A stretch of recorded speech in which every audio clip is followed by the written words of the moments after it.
Hello, this is Dr. Francois. Today on the farm again, sorting out the alpacas and cats and things. Hello, Phoebe. Um, just want to have a quick talk about something that I think is quite pertinent to the time of year. And what it is I've been asked to do a talk recently, do a presentation on how to make the emergency department more accessible to adolescents. Now, interesting in this is that the approach generally, and you find this everywhere nowadays, is the idea of how different the adolescents are from other people, other age groups.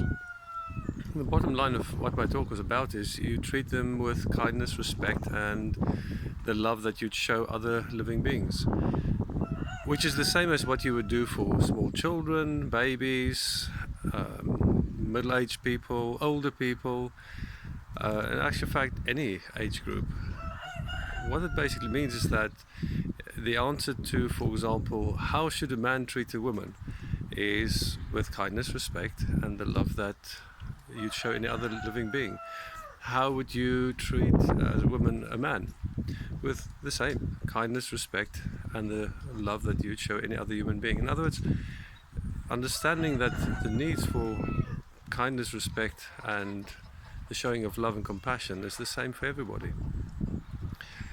It brings me to another subject. At the moment, our country in Britain is going through this crisis of who shall we go for Brexit, shall we stop Brexit, and a myriad of questions in between. And there's a big danger in this because the way that wars and fights start between groups is first I show my group what an amazing thing it is, all the benefits we have, how awesome we are. Then I show them how bad and how evil the other group are and how stupid they are for doing and believing what they do. Then I show how that other group is threatening my group and what we stand for. And the very next step is so easy because now I have to defend my idea against this other foreign person, group, whatever. And therefore, when people then start the fight, conventional warfare, pick up the gun and shoot the other, what they're shooting is not someone's grandfather, uncle, brother, sister, mother. No, they're just shooting this faceless, bad other. Whereas the moment you realize that in actual fact what you're dealing with is, yes, another person that also has the same loves, the same fears, the same experiences, the same families, family ties, etc., then the other becomes us. And so there's a very dangerous narrative going on in our country at the moment where if I'm to believe what's in the media generally, for example, people that voted for Brexit generally are old, they are racist, they are white, and they are stupid.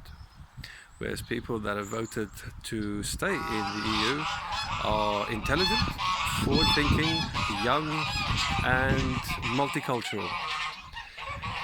Whereas if you actually speak to people on the street, that's a lie. It's not true. But that's how you create the other. I've met many people that are white and financially well off and are very pro staying in the EU, and they're old.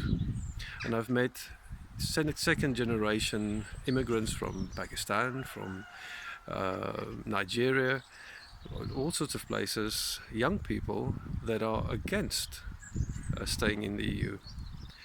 The only way that one can actually know for sure who voted to stay in the EU or to leave the EU is if the ballot that we had was not actually secret. And that is obviously rubbish. What it means is that anyone that goes out there and saying, oh, the other, and this is what they like, and this is what they look like, is lying, is deceiving, and is doing something very dangerous, because that is how fights, that's how wars start.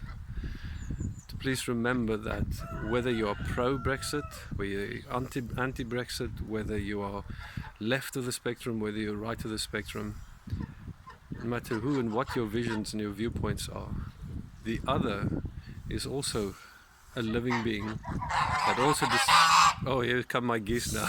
That also deserve love and respect and kindness. This is all from Dr. Francois.